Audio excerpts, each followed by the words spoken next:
There is a particular kind of silence that precedes a man like Alex Baker. Not the soft, drowsy silence of early mornings before a city wakes. Not the comfortable hush of libraries and rain-soaked afternoons. No. The silence that came before Alex was the kind that made shoulders stiffen and keyboards click faster, the kind born of instinct and mild collective dread. 37 people in our open-plan office, and every single one of them developed a sixth sense for detecting his approach. Someone would look up, then another.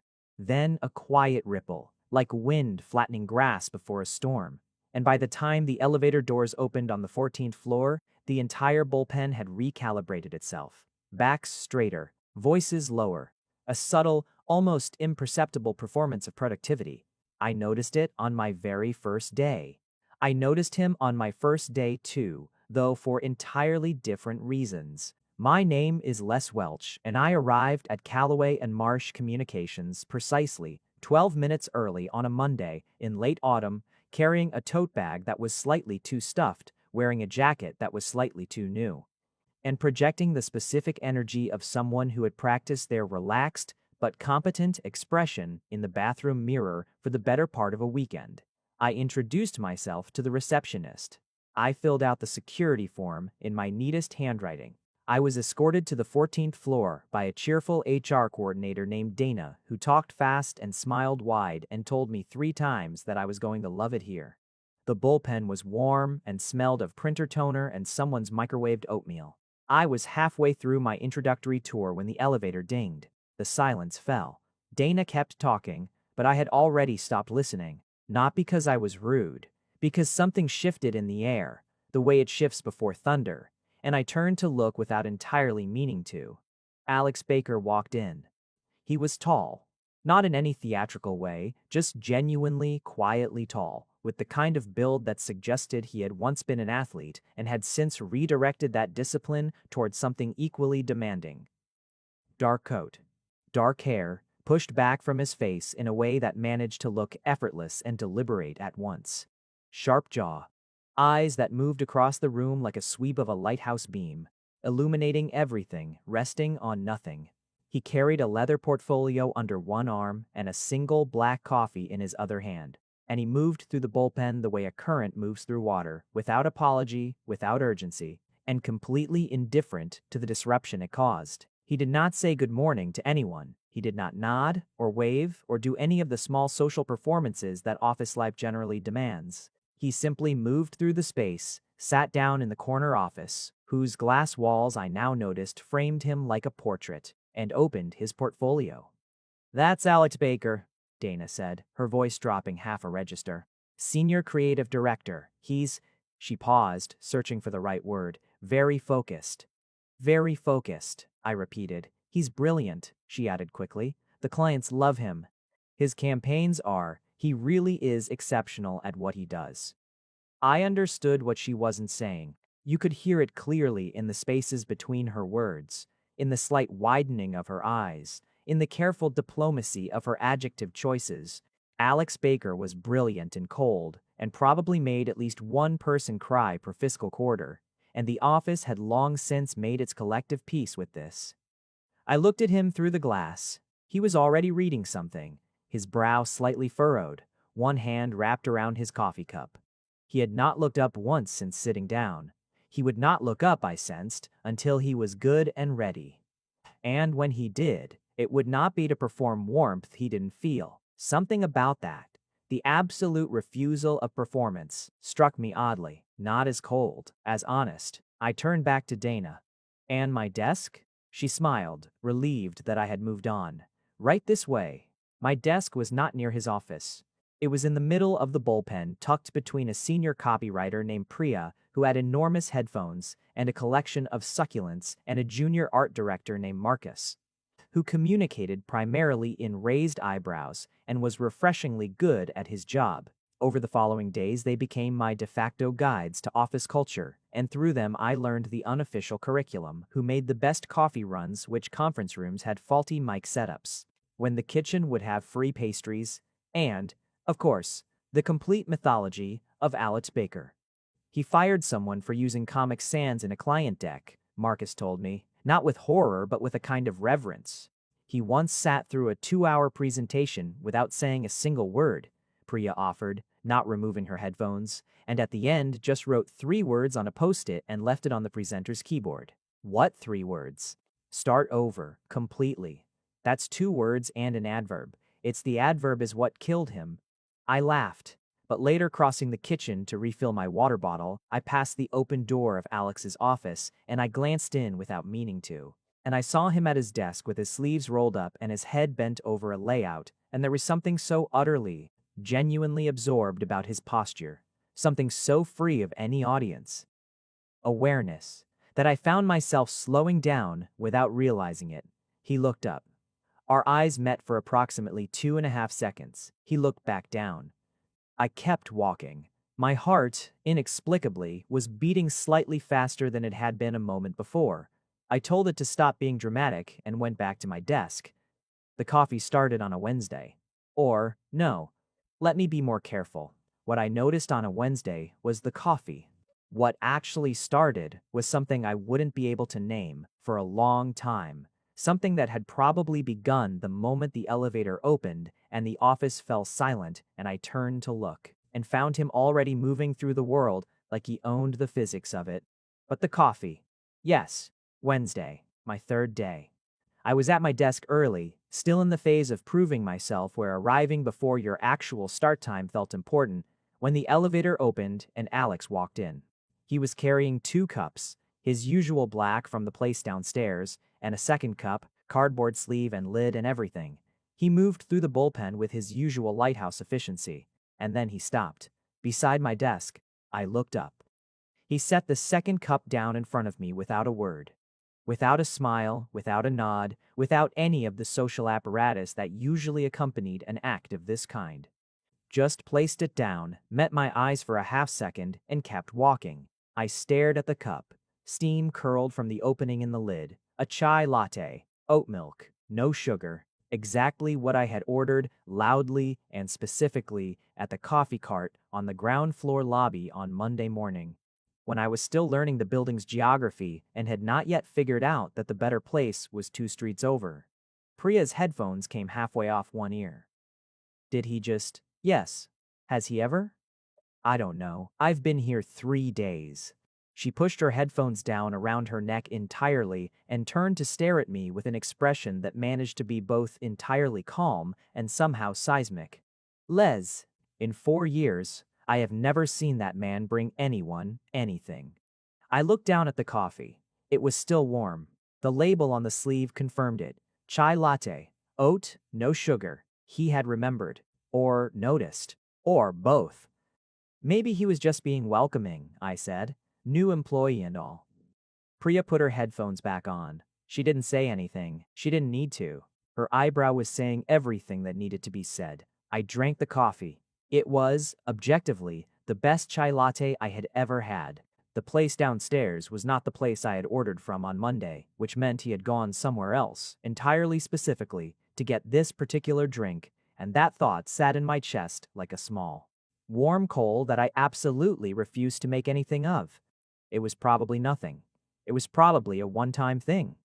On Thursday morning, another cup appeared on my desk. Same drink, same wordless placement, same 2-second eye contact, same brisk continuation of his morning. On Friday, a third. By the following Monday, the entire 14th floor had noticed, and I had become, without seeking it, the most interesting person in the office. Here is the thing about Alex Baker that nobody talked about, but everyone understood.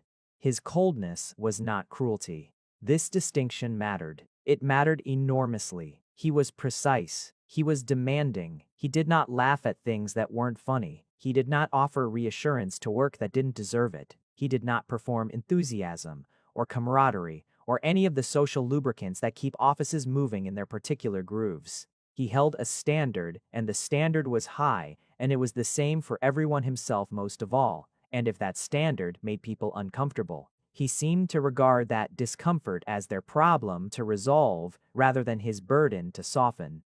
But he wasn't cruel. I watched him, in those first weeks, The way you watch something you're not entirely sure how to classify, with careful, sideways attention. I watched him in team meetings, where he was spare and precise, asking questions that cut directly to the issue, offering feedback that was blunt but technically exact, never attacking the person, only ever engaging the work. I watched him in the hallway, where he moved without small talk, but also without disdain. I watched him in the kitchen, where he made his own coffee when the good machine was available and simply waited when it wasn't, without complaint, without performance. He moved through the world at his own internal temperature, and the world could adjust or not, and he was equally indifferent to both outcomes. There was one afternoon, about 3 weeks in, when a junior designer named Olivia presented a campaign concept to the creative team. She was new, newer than me, barely a month in, and she was terrified, visibly terrified, the way you can see terror in someone's hands even when their voice is holding steady. The concept was not bad. It was actually, in its instincts, quite good. Undercooked in execution, imprecise in some of its visual logic, but the seed of something real was there. Alex sat through the presentation without expression. When it ended, the room held its breath. He said, "The core idea is strong. The execution hasn't caught up to it yet. Take another week, fix the hierarchy, rethink the typography in section 3, and come back." That was all. He moved on. Olivia sat down with the particular posture of someone who had been braced for a blow and received a hand instead. Not warmth, exactly, not effusive praise, but recognition, honest recognition, from someone who clearly gave it sparingly, and for that reason it meant something. I thought about that later, at my desk, staring at my screen. The coffee cup was in the recycling. Its replacement would arrive tomorrow morning. I had, by then, stopped telling myself it was nothing. It was obviously something. I just didn't know what. And I was not the kind of person who rushed to label things, especially when the thing in question involved a man I worked for in an adjacent capacity, who had so far communicated with me almost exclusively through silent coffee delivery and the occasional glance that I could not read with any confidence whatsoever. Priya, as though she had been reading my thoughts, which, over time, I came to suspect she could, appeared at my elbow with a mug of green tea and the expression of someone about to dispense wisdom. "You should know," she said, settling on the edge of my desk, "that in 4 years he has never, to my knowledge, dated anyone from the office. Never shown interest in anyone from the office. Never given anyone from the office the time of day, socially, beyond what the work required." "I appreciate the briefing," I said. "I'm not telling you to do anything. I'm just giving you context." "Context," I repeated. "Context," she confirmed, and sipped her tea and went back to her desk. I turned back to my screen. My cursor blinked at me in the patient, non-committal way of someone who has all day and no opinion. I thought about the coffee, about the precision of the order. Oat milk, no sugar, chai, remembered from a single loud lobby moment and reproduced every morning without fail, without reference, without asking if it was still what I wanted. About the way he placed it down. Never from a distance, always close, always centered on my desk, always with the lid opening angled toward me so I could drink from it without adjusting. Small things. Terribly small things. But nobody had ever accused Alex Baker of doing anything without intent. The first time we actually talked, really talked, past the professional exchanges that our occasional overlapping work required, was in the elevator. Or, more precisely, in the elevator stopping between floors during a power surge that lasted approximately 8 minutes and 20 seconds, which I know because I counted them. I had been working late. This was not unusual. I had been throwing myself into the job with the specific energy of someone determined to prove they belonged somewhere. Alex had apparently also been working late, which was, by all accounts, entirely usual. We entered the elevator together at 9:47 in the evening, on a Thursday, and the building made a brief, apologetic sound, and then everything stopped. Emergency lighting clicked on, a low amber that made the small space feel like the inside of something organic, something alive. Neither of us spoke for a moment. I was intensely aware of his presence beside me, not uncomfortably, but in the way you are aware of heat, or weather, or any environmental fact that changes the nature of a space. "It'll reset," he said. His voice, in the quiet, was different than in meetings. Meetings, he was clipped. functional, every word doing a job. In the elevator, at nearly 10 at night, with emergency lighting and stopped machinery, his voice was just lower. More itself. I know, I said. Old building. You've been in it before? I've worked in old buildings before. They do this. A pause. Then, unexpectedly, where? I turned slightly to look at him. He was looking at the doors, but there was an attentiveness in his posture that I recognized. The same quality he had when reading layouts, when listening to presentations he found worth his attention. Agency in the West End, I said. Before that, a production company in a converted warehouse. Beautiful space, absolute nightmare of infrastructure. Something shifted at the corner of his mouth. Not a smile, exactly. An acknowledgement of one. Why did you leave them? The question was direct. No social scaffolding, no softening. Just the question. I considered my answer with equal directness. The production company closed. The agency, I outgrew it, I think. Or, it didn't have room to grow the way I needed. It's hard to tell which from inside. He was quiet for a moment. Usually both. I looked at him again. Is that what happened with wherever you were before here? Another pause. This one longer. I thought he might not answer. He struck me as someone who parsed very carefully what he chose to share and with whom, and I was not sure I had yet qualified for this particular disclosure. Yes, he said finally, both. We stood in silence for a moment. It was not uncomfortable. That surprised me. I had expected his proximity in an unstructured social moment. The elevator between meetings, the kitchen at a mutual coffee stop, to be the awkward, effortful thing it apparently was for most of his coworkers. Instead, it was just quiet. His silences, I was beginning to understand, were not hostile. They were simply the natural habitat of someone whose interior life was doing a great deal more than his exterior expressed. The coffee, I said. I don't know why I said it. It came out before I'd decided to say it, which was unusual for me. I was generally a fairly deliberate speaker. He looked at me then, full on. The amber light turned his eyes a darker shade of whatever color they actually were. What about it? He said. It wasn't quite a question. You don't have to, I said. Keep getting it, I mean. I'm perfectly capable of getting my own. Something moved behind his expression. I know you are. So, he said, I get coffee in the morning. It is not an inconvenience to get yours as well. The elevator lurched, steadied, and began moving again. The fluorescents blinked back to life with their usual aggressive whiteness. The ground floor arrived. The doors opened, and the world re-entered with its sounds and its air and its normalcy. Alex walked out without looking back. I stood in the elevator for 2 seconds longer than necessary, then followed. I know you are. I thought about that on the walk to the parking structure. I thought about it on the drive home. I thought about it while I brushed my teeth and stared at my reflection and told myself, firmly, to get a grip. I know you are. It wasn't a compliment exactly. It was more than that. It was a refusal to position the gesture as charity, which meant it wasn't charity, it was something else. The problem was that I was very quickly developing strong opinions about what that something else was, and I wasn't sure what to do about that yet. There is a particular phase in the trajectory of this kind of feeling. The phase before you have said anything before the other person has said anything. When everything exists in the exquisitely uncomfortable territory of plausible deniability, where the entire world seems to reorganize itself around the details. Small details. The grain of a wooden desk, the sound of a specific elevator ding, the color of a cardboard coffee sleeve. Everything becomes data. Everything becomes evidence, for or against, and you sort it constantly, compulsively, in the background of every other conscious activity. I sorted, constantly. The coffee, every morning, without fail. The 2-second eye contact that preceded it. The way he sometimes paused, barely, almost imperceptibly, before walking away. One morning, the coffee arrived accompanied by a small packet of shortbread, the kind they sold at the counter of the coffee place 2 streets over, and he said nothing about it, not a word. Just set it down as though it were entirely unremarkable. I ate one piece and saved the other. I'm not proud of that. I'm also not embarrassed.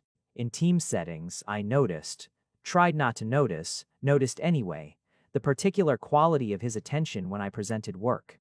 He gave everyone his focus. That was professional. But there was something in the way he engaged with my contributions that felt marginally different. He asked me follow-up questions more often than others, not in a way that suggested scrutiny, in a way that suggested genuine curiosity about where I'd gone in my thinking, what had led me to a specific choice.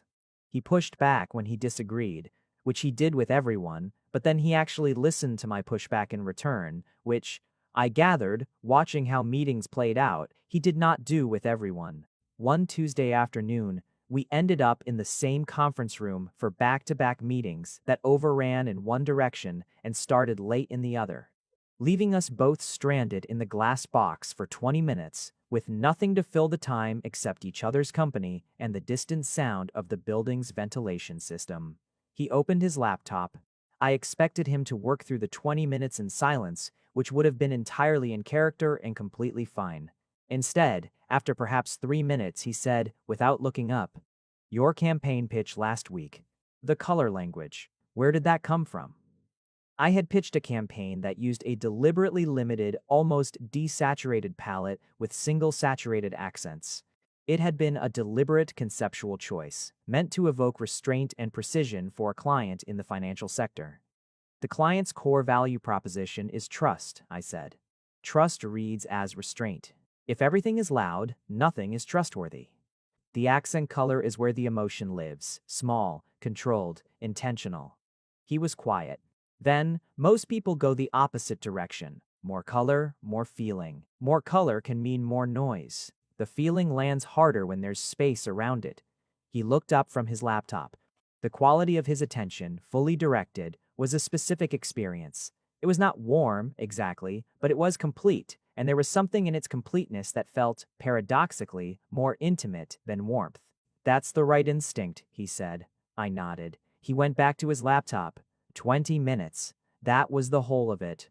But I sat with it for the rest of the afternoon in the particular way you sit with something that confirms what you had almost allowed yourself to believe. The shift, when it came from the most ordinary possible direction. A company event. End of quarter drinks, held at a bar 2 blocks from the office. The kind of semi-mandatory social occasion that office culture periodically requires. And almost everyone attends with the private energy of someone completing a necessary chore. Tables of colleagues in slightly more casual than usual versions of their work clothes. The specific looseness of people who have been given permission to have a drink on the company's time. The ambient noise of 37 people trying to seem like they were having more fun than they actually were. Alex, predictably, came. He stayed 45 minutes. He spoke to the senior leadership and 1 or 2 of the senior creatives. He drank exactly 1 glass of whatever the bartender recommended, and then he left. This was, according to Marcus, his invariable pattern, except that on his way to the door, he paused at the high table where I was standing with Priya and Marcus and a junior strategist named Fen, and he said, to me specifically, not to the group, "Good work on the Arrowhead deck." Then he left. The table went very quiet. Priya made a sound, not a word, a sound, a small, controlled, deeply informative sound. Marcus put his drink down. Fen, who had only recently joined us and was not yet fully versed in the mythology, looked around at our faces and said, "Is that not normal?" "In 4 years," Priya said, with the grave deliberateness of someone reading from a sacred text. "I have never heard him compliment someone's work at a social event. In a meeting? Yes. Directly. Privately. Probably. But not like that. I was looking at the door he had just walked through. He didn't even say anything about the Arrowhead deck in the meeting," I said. "No," Priya agreed. "He didn't." Which meant he had been thinking about it. Outside the meeting off the clock at a bar, where he had chosen to spend 45 minutes of his limited social energy, he had been thinking about something I'd made and decided on his way out the door. That I should know.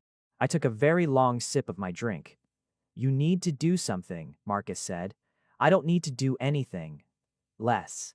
I work with him. He's the senior creative director. I've been here 8 weeks. Almost 10, Priya said. That's not the point." "Then what is the point?" I didn't answer because the honest answer was that I didn't know yet. Or I did know, and I wasn't ready to say it out loud, which is a different thing. But something had shifted.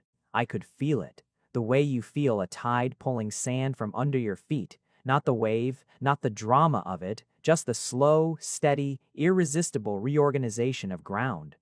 The next morning, the coffee arrived as always. But this time, when he set it down, he didn't immediately walk away. He stood for a moment, a real moment, not the brief pause I'd imagined into significance before. He stood, and I looked up, and he looked at me with that lighthouse sweep gaze and said quietly, "Are you free on Friday evening?" The bullpen existed around us. People were arriving, keyboards were clicking, the ambient noise of a morning in full swing was doing everything it usually did. Nobody appeared to be listening. Nobody appeared not to be. I said, "Yes." He nodded once. "There's a gallery opening downtown. If you're interested." There was no performance in his voice, no casual affect, no studied cool. Just the question, with all the care and all the exposure. A question like that contains when it comes from someone who does not issue questions carelessly. "I'm interested," I said, another nod. Then he walked to his office. I looked at the coffee cup.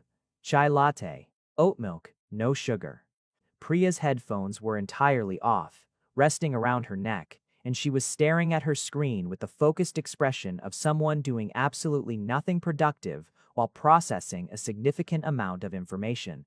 She didn't say anything. She didn't need to. I drank my coffee. It was the best thing I had ever tasted.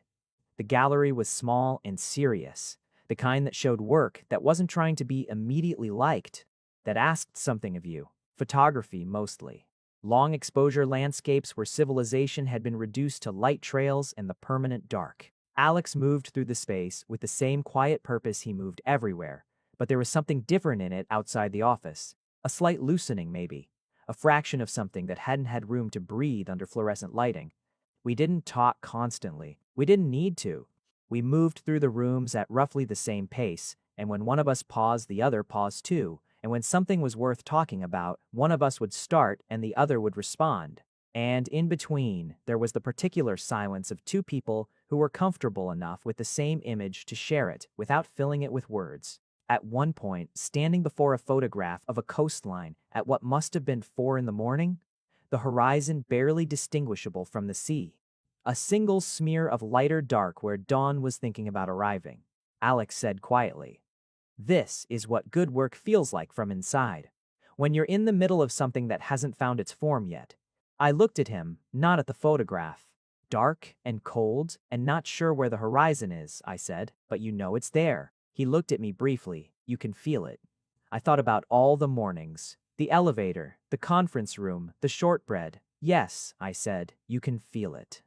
We had dinner after. A small restaurant nearby, the kind that doesn't take reservations and has 4 items on the menu and is perfect in exactly the way that simplicity, done right, is always perfect. We sat across a small table and ate and talked, and the talking was easy, easier than I had expected, though I had adjusted my expectations significantly by now, having had several weeks of evidence that Alex Baker's silences were not absence but preference, and that when he chose to fill them, the filling was worth it. He was precise in conversation too, but not clipped. He said things that were true, and expected them to be received as true, without apology and without the elaborate social disclaimers most people use when saying something real. He asked questions and listened to the answers with complete attention. He was. I realized watching him across the candlelit table, someone who had decided very clearly what he valued and organized himself entirely around that decision.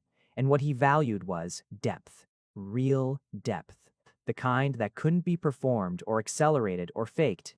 He had, it seemed, decided that I might be worth his depth. This was not a casual decision. I could tell. I felt the weight of it. "Can I ask you something?" I said, when we had been talking long enough that it felt possible. He raised an eyebrow marginally. Permission granted, the coffee, from the beginning.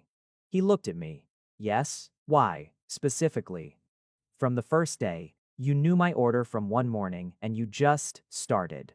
He was quiet for a moment, not because he didn't know the answer, because he was deciding how to give it. "You were new," he said. "You were doing everything right. The early arrivals, the prepared work, the appropriate assertiveness, all the things people do to prove themselves. And you were doing it well." A beat. But you'd gotten your coffee from the lobby place on your first day, which is worse, and you obviously hadn't had time to figure out the better option yet. So it was practical. Partly. He looked at me directly. And partly because I noticed you the moment I walked in. There it was, clean and plain and unadorned, the way he did everything. My chest did something complicated. I kept my face calm with the specific effort of someone who has decided to match honesty with honesty. I noticed you too, I said. The whole office went silent. They always do that. I know. But I didn't notice the silence first. I noticed you. Something shifted in his expression, subtle but real, and I was learning how to read the subtle, real things. A small softening somewhere around the eyes, an exhale that was too measured to be entirely steady.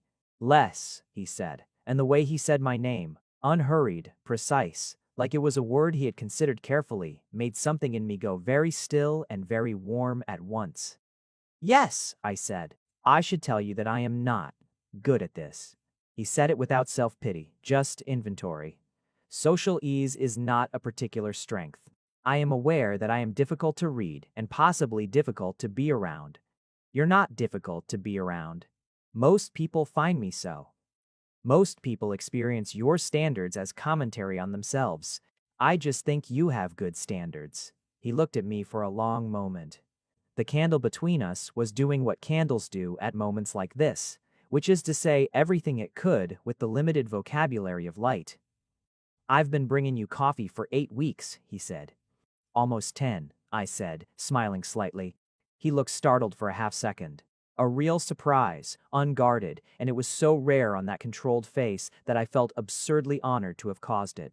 "Almost 10, he agreed, and the corner of his mouth moved, and this time it was unmistakably a smile. Small, quiet, quickly mastered, but entirely real. "So," I said, "what happens after the coffee?" He looked at me. "Whatever you want to happen." And that was that. What I want to tell you about falling in love with Alex Baker is this. It was not dramatic. It was not a revelation that struck like lightning or broke like a wave. It was more like learning a language. Gradual immersion, repeated exposure, the slow accumulation of vocabulary until one day you realize you are dreaming in the new tongue without having decided to. After the gallery and the dinner, there was another dinner, and then an afternoon in a bookshop, because I had mentioned offhandedly that I spent too much time in bookshops, and he had said, with the air of someone making a mental note, that he would like to see that. We spent nearly 2 hours in a narrow, overstuffed shop, pulling things from shelves and holding them up and putting them back, and he bought 3 books and a biography of a photographer I'd recommended, and when we left, he was carrying the bag, and he reached over and briefly once touched the back of my hand in a way that said everything words weren't yet saying. I learned him in increments. Learned that the preciseness, the high standard, the cool exterior were not armor exactly. He didn't feel the need to be protected. He simply was as he was. But they were the shape of him. And the tenderness that existed inside that shape was more than I had expected. Not hidden exactly, just proportioned. The same way the accent color in my campaign carried the emotion precisely because there was restraint around it. He remembered things, not performatively in the way of someone who writes reminders, just genuinely, with the total attention of someone who listens as though everything might matter. A passing reference I made to a piece of music became a playlist he assembled over a week and shared without fanfare. A restaurant I'd mentioned visiting years ago in another city turned into a reservation at a place that made something similar. For a Tuesday evening after a long workday, when he had clearly considered that I might need feeding and something beautiful. He was not effusive. He did not say many words when he could say the right few. But the right few, from him, landed with the specific weight of things that had been chosen with care. The first time he told me I was extraordinary, we were standing in his kitchen at midnight after a long evening, and he said it in the same tone he used to say the core idea is strong, which is to say the tone of someone stating a fact they have reviewed from multiple angles and confirmed. And I believed it entirely, which is something I could not always say about the prettier, louder declarations I'd received from others.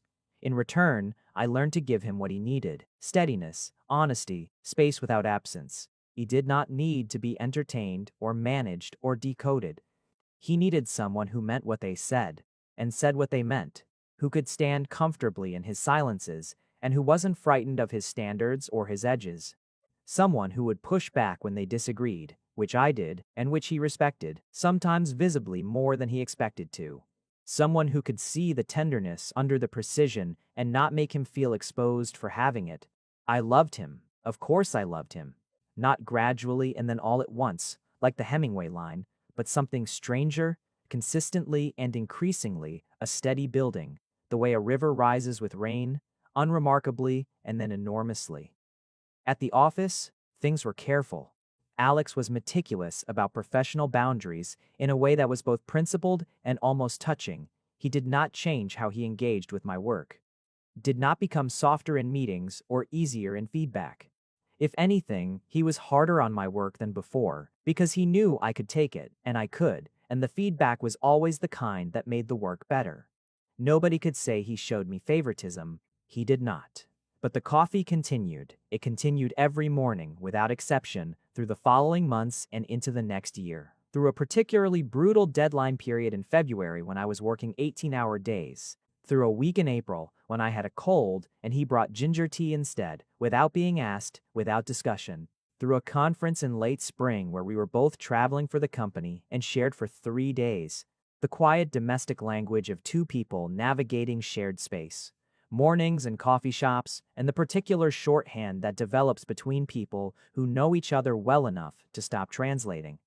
The whole office watched him bring me coffee. They had watched it from the beginning, and they kept watching as the months turned over, and by now I believe the general office understanding was clear, though nothing had ever been announced, as nothing needed to be. Dana from HR, when she passed me in the corridor one morning after a team meeting, gave me a smile that contained the particular warmth of someone who has been quietly rooting for something from the beginning. Marcus, after almost a year, finally said it out loud, in the specific way of someone who has been holding a conclusion very tightly for a long time. "You're happy," he said. "I am," I said. Marcus searched for the word, which was unusual for him, and when he found it, it was a good one. "He's better than I expected." I thought about the gallery, the bookshop, the midnight kitchen, the ginger tea. The very first chai latte, placed with impossible precision on a desk belonging to a person he had known for 2.5 days. "He's exactly as good as I expected," I said. "Once you know how to read the signals." "What signals?" "Coffee signals." Marcus blinked. Then he nodded, with the gravity of someone who understood, somehow, everything. "There is a morning I want to tell you about, near the end of our first autumn together, which was also near the anniversary of my first day at Callaway and Marsh. I was early, still early, though by now it was less about proving myself and more just about preferring the morning quiet, the desk before the day's noise arrived. The light at that hour was different, softer. The city outside the 14th floor windows showed itself without its usual urgency. I was reading something, review documents, a brief, and I was not thinking about anything in particular. Or rather, I was thinking in the diffuse, associative way of early mornings when the mind moves freely between things. The elevator dinged. The office was nearly empty. There were 3 other people in the bullpen, and they were absorbed in their own mornings, their own screens. No ripple of awareness, no subtle collective recalibration. Just the elevator, just the ding, just the doors opening. Alex walked in. And even though I had watched him walk in every morning for a year, even though the sight of him had become the most ordinary part of my day, I looked up and everything settled, the way it does when something fits exactly where it belongs. He crossed the bullpen. He stopped at my desk. He placed the coffee down. Chai latte, oat milk, no sugar. The order he had never once gotten wrong. And then, instead of immediately continuing to his office, he paused. I looked up at him. He looked at me. "Good morning," he said. His voice, in the early quiet, was just itself, low and real and mine in the specific way that some things become yours, not through ownership, but through deep and repeated recognition. "Good morning," I said. He looked at me for another moment, the kind of look he gave things he found worth his full attention, the kind that meant something was actually being seen. Then he went to his office. I wrapped both hands around the warm cup. Outside the glass, the city moved in its morning urgency. Inside, the day was preparing to arrive. In his office, I knew without looking, he was already reading something, already in the middle of the work, the light through the glass catching the clean lines of his face. The coffee was perfect. It was always perfect. This is what I want to tell you, finally, about the whole of it. Love is not always announced. It is not always immediate or obvious or performed. Sometimes it arrives in the smallest possible increments. In an order remembered in a pause before walking away in a quiet gallery at night, in the particular steady warmth of something chosen every morning without obligation, without expectation, without anything except the simple, stubborn truth of wanting to. The whole company watched him be cold to everyone. They also watched him bring me coffee every morning without fail. Both things were true. Both things were him. And the space between them, that warm, exact, quietly extraordinary space, was where I found the truest and most lasting home I have ever known. There is something nobody tells you about being with someone who does not speak in the currency of excess. No over-declarations, no elaborate gestures for their own sake, no emotional abundance performed for an audience. Nobody tells you how completely it recalibrates your sense of scale. After a year with Alex, a year of the precise and the deliberate and the carefully chosen, I had developed a new instrument for measuring what things meant. The instrument was finely tuned. It had to be. The signals were small, and they were everything. I'll give you an example. February. 15 months in. A winter that had settled in with the specific stubbornness of winters that intend to be felt. The office was running at the particular pitch of an end-of-quarter push. Everyone tired, everyone slightly shorter fused than usual. The creative department working through lunches and into evenings with the collective grimness of a team that has committed to something and will not be the first to flinch. I had been working on a brand identity overhaul for 6 weeks. A big client. A long brief. The kind of project where you exhaust every obvious idea and then somewhere in the 4th week hit a wall you cannot immediately see around, and spend the 5th and 6th weeks convinced you never will. I was in that place, stuck in the legitimate, grinding way that creative work sometimes insists upon before releasing. Alex knew, because Alex paid attention. He didn't interfere. He knew I needed to find it myself, and he trusted me to, which was itself a gift. But he knew. One evening, quite late, I was still at my desk when most of the bullpen had gone. The overhead lights had gone to their after-hours, half-power, which made the space feel different, quieter, softer, stripped of its daytime machinery. I was staring at a layout I had rearranged 14 times and still not gotten right, and I was experiencing the specific despair of someone who can see the problem, but cannot yet see the solution. I heard the door to Alex's office open. He appeared at my desk. He looked at the screen. He did not say anything immediately, just stood beside me and looked at what I was looking at, with the same quiet seriousness he brought to anything he considered worth examining. "The weight is wrong," he said after a moment. "I know. Not wrong in what you've done, wrong in what you're trying to do with it. You're treating it as decoration. It wants to be structure." I stared at the screen. The thing I had been circling for 3 days said in 11 words. I looked up at him. "You are sometimes extremely irritating." He looked faintly, privately pleased. "I know." I turned back to the screen and started moving elements. Not from his words exactly, but from the thing his words had unlocked. The reframing, the permission to see it differently. He didn't hover. He went to the kitchen and came back with 2 cups of tea, not coffee at this hour. Instinctively, right? And set one beside me and took the other to a chair he'd pulled up at a respectful working distance. And he sat there, reading from his tablet, occasionally refilling his tea, while I worked for another 2 hours and found what I'd been looking for. At 11:45, when I sat back from the screen with the particular exhale of something finally resolved, he looked up. "Yes?" he asked. "Yes," I said. He stood, stretched, placed his teacup in the recycling, and came to look at the screen. He stood there for a long moment, reading what I'd built, and then he said, "Good." From Alex Baker, this was an aria. I knew that. I had learned to know that. "Thank you," I said. for the tea, and for the 11 words. You would have gotten there, probably by next week. The deadline was next week, he said, with a trace of something that in anyone else would have been a smirk, and in him was the rarest, driest humor. So, fine, I laughed. He looked at me with that look, the full attention one, the one that had never stopped doing something significant to my breathing, and then he said, "Come home." 2 words, quietly, simply, entirely without performance, "Come home." Because my things were at his place, had been, increasingly, for months. Because somehow, without a formal announcement or a dramatic moment or even a conversation that felt like a threshold, the threshold had been crossed. I had a drawer. I had a key. I had learned which shelf he kept the tea on, and which side of the bed the early light hit, and the fact that he read for exactly 30 minutes before sleeping and did not like to be talked to in those 30 minutes but would tolerate. Just barely a hand resting somewhere near his shoulder blade. "Give me 5 minutes," I said. "Take 10. He picked up his coat. "I'll get the car." He went. I looked at the screen one more time. The work, finally right, finished and waiting to be sent. And I thought, as I often did at moments like this, about the very first morning. The elevator opening, the silence, the lighthouse sweep of his eyes across a room that had rearranged itself around his arrival. The way I had turned to look before I meant to.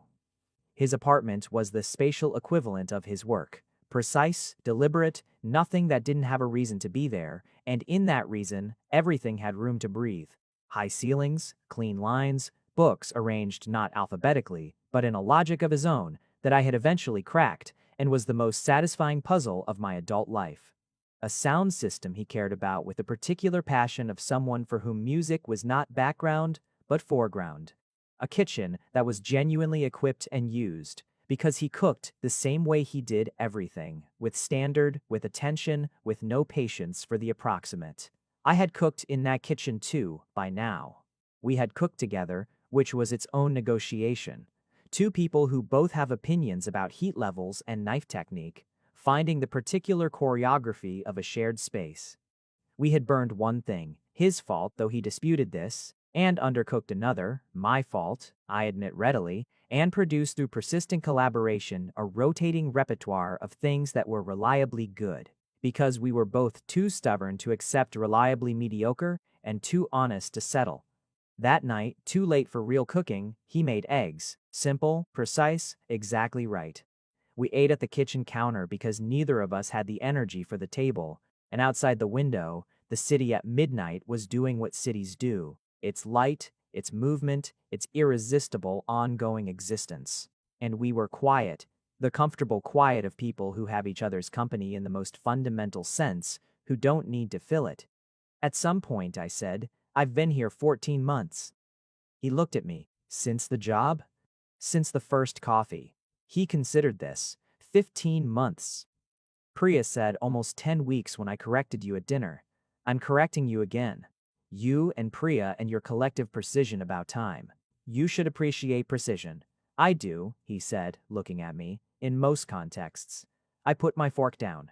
Something in the way he'd said that, in the softness of it, the deliberateness, settled in my chest like the last note of something long and beautiful. Alex. Uh, I love you. I know I've said it before. I'm saying it again because I want to say it in a quiet kitchen at midnight and have it be ordinary and permanent. He looked at me, full on. The private, unguarded expression he had, the one that existed behind everything else, that I had come to know the way you come to know someone's handwriting, as entirely their own and entirely for you. Ordinary and permanent, he repeated. Both. He reached across the counter and took my hand. His grip was firm and warm and entirely itself. Good, he said. One word. From him, it was everything. In the morning, as it was every morning, as it had been every morning for a year and more, there was coffee, not from the place 2 streets over. At home, he made it properly. The right water temperature, the right grind, the pour-over he'd invested in, with the same seriousness he brought to all investments that mattered. My chai was made from scratch, warming the milk carefully, the spices precise, the way I'd once described it to him offhandedly, and which he had then, apparently, committed to the same reliable archive where he kept everything worth keeping. He placed it beside me at the kitchen table, where I was reading with the same centered, considered placement, handle angled toward me, easy to reach, that he had used from the very first morning on the 14th floor. I looked up. He met my eyes. 2 seconds, three, the steady, clear gaze that had never once been casual, that had always meant something real. "Good morning," I said.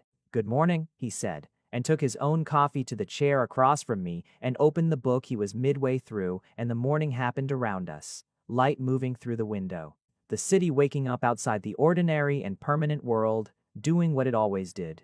In his precise, deliberate hands, his book, his coffee, his absolute and total presence. Across the table from him, me, home. This is what love looks like, I thought, when it is built from the inside out, when it doesn't announce itself but simply accumulates, when the grandest gesture is the repeated one, when the most extraordinary thing is the morning cup that appears without fail, without fuss, without anything except the quiet and certain truth that you are known, that you have been seen, that someone chose, deliberately and completely, to see you, and keeps choosing it, every morning, without fail. I drank my chai. Outside, the autumn city moved in its gold and gray beauty. At the table, Alex turned a page. Everything was exactly as it should be. If you made it to the end, you're my kind of person. Leave a subscribe, comment down your favorite part of the story, and if you want early access to videos, exclusive content, or just want to support the channel, hit that join button right below the video. Even one member genuinely means the world to me. See you in the next one.